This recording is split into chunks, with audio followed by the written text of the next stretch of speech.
Today for our art activity, we're going to do something called fork flowers.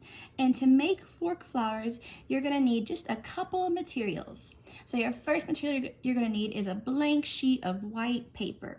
I chose cardstock because it's a little heavier, but you can use copy paper, any kind of paper you have around the house, notebook paper, any of that. Then you're gonna need a plate of just different colors of paint.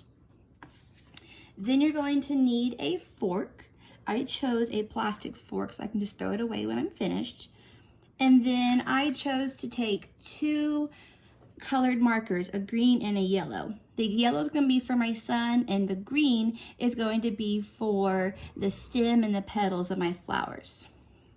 So the first thing you're going to do is you're going to take your green marker and you're going to make the stems of your flowers. So I'm just going to give quite a few different stems coming out of one flower. Then I'm going to do some more over here.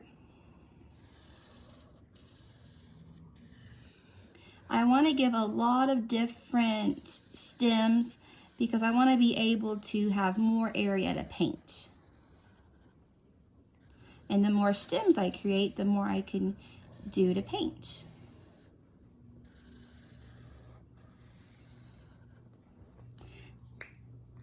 Now I'm going to use my yellow just to make my sun over here in the corner.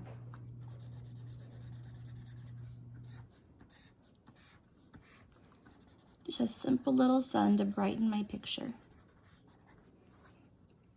Now here's the fun part. I'm through with my markers so I can put those away, but now I get to get my fork and my paint. So to make it fork flowers, what you're going to do is take the back of your fork and you're going to dip it into the paint. So I chose to dip it into the pink right now. So you can see the back of it now. So what I'm going to do next is I'm going to take the back of it where the paint's at and stick it at the end and make sure that I get it all the way down. And see, you can see one flower now, and those remind me of a tulip. And I'm going to continue dipping into my pink because I really like the pink color. But make sure you have enough paint on the back, because if you don't, you're not going to have your flower all the way. So you can see right there where I needed more paint.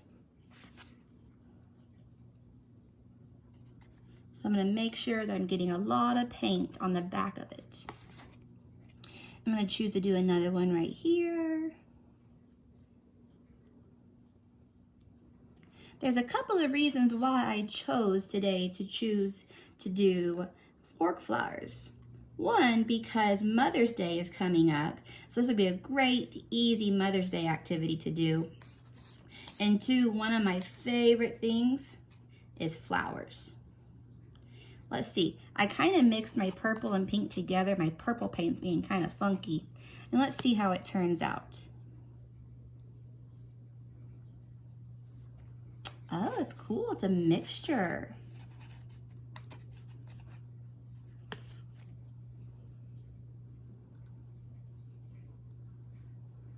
Remember, roll back and forth to get your paint off of your fork. And if they're not connecting, take the top of your fork and make them connect together. And you can even make the lines with it. I'm gonna do one more purple. I'm gonna do it right over here. And remember, if you need to, you can take your fork and connect them. And then now we're gonna do the last color I have, and that over there is blue. And if you notice, I've been mixing all my colors together. You don't have to mix your colors. If you don't want to mix them, you can get a paper towel. So each time you're finished, you can wipe off the paint. Look how cool that is. I chose not to use a paper towel because I really like what happens when you mix colors together.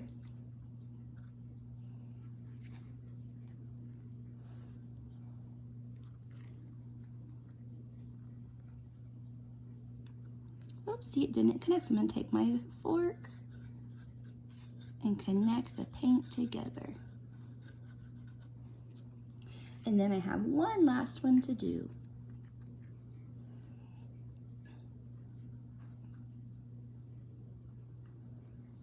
And look, we are all the way complete now. And that is how you make fork flowers. So the next step on your painting, what you need to do is you need to find a safe place and let this dry for quite a while. Because you can still see I have quite a bit of wet paint, and the more paint that I have on there, the longer it's gonna take to dry. So I'm gonna let this dry for about a day and see what it turns out to look like. I cannot wait to see what your creation looks like.